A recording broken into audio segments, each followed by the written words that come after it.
So, kumusta kayong lahat at magandang umaga. Eto nga pala ang mukha ng aming lugar dito sa probinsya.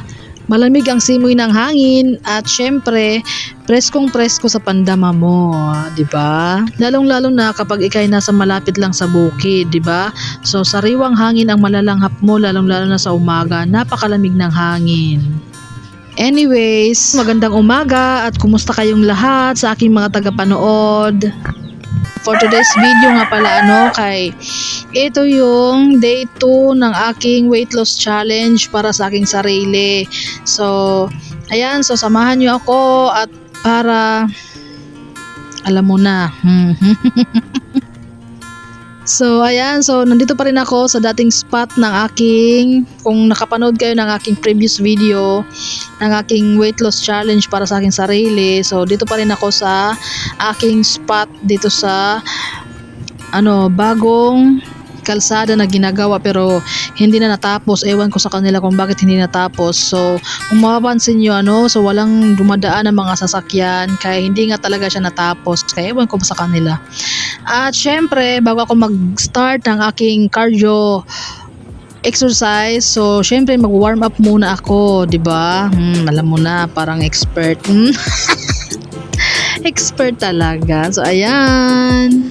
So, mahirap na talaga kumilos kapag yung katawan natin ay nababalot na ng taba, yung mga ugat natin. So, kailangan talaga natin kumilos at mag-ensayo, mag-exercise.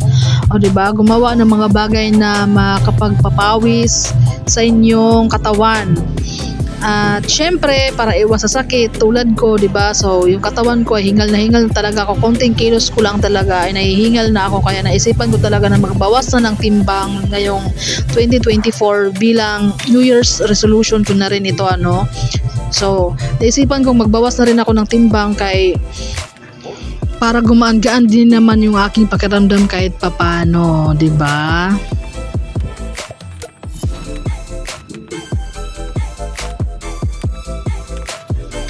At yan yung mga ginawa ko sa aking day 2 ng aking weight loss challenge para sa aking sarili. At syempre, hindi na ako magsasalita, so panoorin nyo na lang kung ano yung mga ginawa ko. And that's it. This is Meng's Vlog, hindi pa tapos.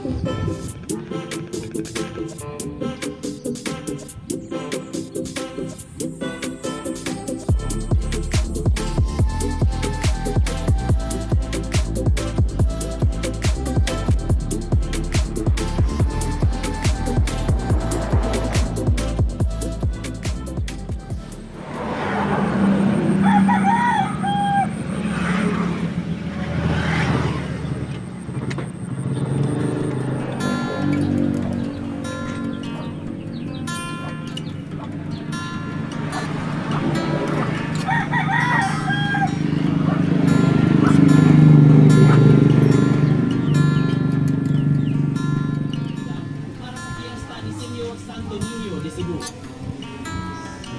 Alas 3 pa lang na madaling araw ng silang